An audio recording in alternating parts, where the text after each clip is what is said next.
एक व्यक्ति जीवन से हर प्रकार से निराश था। लोग उसे मनहूस के नाम से बुलाते थे। एक ज्ञानी पंडित ने उसे बताया कि तेरा भाग्य फला पर्वत पर सोया हुआ है, तू उसे जाकर जगा ले तो भाग्य तेरे साथ हो जाएगा। बस फिर क्या था, वो चल पड़ा अपना सोया भाग्य जगाने। रास्ते में जंगल पड़ा तो एक शेर उसे खाने को लपका। वो बोला, भाई मुझे मत खाओ, मैं अपना सोया भाग्य जगाने जा रहा हूँ। शेर ने कहा कि तुम्हारा भाग्य जाग जाए तो मेरी एक समस्या है, उसका समाधान पूछते लाना। मेरी समस्या ये है कि मैं कितना भी खाऊं मेरा पेट भरता ही नहीं है, हर समय पेट भूख की ज्वाला से जलता रहता है। मनहूस ने कहा, ठीक है। आगे जाने पर एक किसान के घर उसने रात बिताई। बातों बातों में पता चलने पर कि वो अपना सोया भाग्य जगाने जा रहा है। किसान ने कहा कि मेरा भी एक सवाल है, अपने भाग्य से पूछकर उसका समाधान लेते आना। मेरे खेत में मैं कितनी भी मेहनत कर लूं पैदावार अच्छी होती ही नहीं। मेरी शादी योग्य एक कन्या है, उसका विवाह इन परिस्थितियों में मैं कैसे कर पाऊंगा। मनहूस बोला, ठीक है। और आगे जाने पर वो एक राजा के घर मेहमान बना। रात्रि भोज के उपरांत राजा ने ये जानने पर कि वो अपने भाग्य को जगाने जा रहा है, उससे कहा कि मेरी परेशानी का हल भी अपने भाग्य से पूछते आना।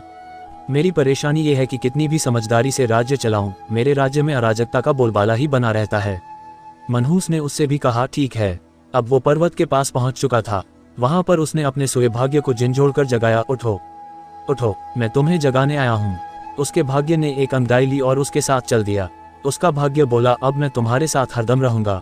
अब वो मनहूस न रह गया था, बल्कि भाग्यशाली व्यक्ति बन गया था और अपने भाग्य की बदौलत वो सारे सवालों के जवाब जानता था। वापसी यात्रा में वो उसी राजा का मेहमान बना और राजा की परेशानी का हल बताते हुए वो बोला, चूंकि तुम एक स्त्री हो और पुरुष वेश में रहकर राजकाज संभालती हो, इसीलिए राज्य में अराजकता का बोलबाला है। तुम किसी योग्य पुरुष के साथ विवाह कर लो, दोनों मिलकर राज्य भार संभालो तो तुम्हारे राज्य में शांति स्थापित हो जाएगी। रानी बोली, तुम ही मुझसे ब्याह कर लो और यहीं रह जाओ। भाग्यशाली बन चुका वो मनहूस इनकार करते हुए बोला, नहीं नहीं, मेरा तो भाग्य जाग चुका है, तुम किसी और से विवाह कर लो। तब रानी ने अपने मंत्री से विवाह किया और सुखपूर्वक राज्य चलाने लगी।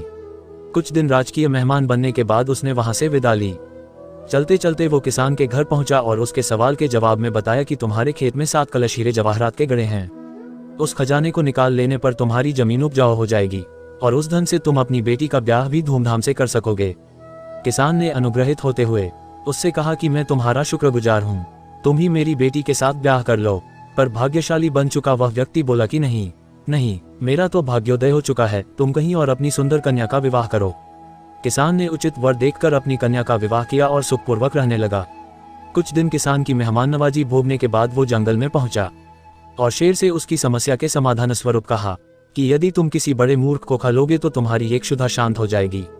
शेर ने उसकी बड़ी आवभगत की और यात्रा का पूरा हाल जाना। सारी बात पता चलने के बाद शेर ने कहा कि भाग्योदय होने के बाद इतने अच्छे और बड़े 2 मौके गंवाने वाले हैं इंसान, तुझसे बड़ा मूर्ख और कौन होगा। तुझे खाकर ही मेरी भूख शांत होगी। और इस तरह वो इंसान शेर का शिकार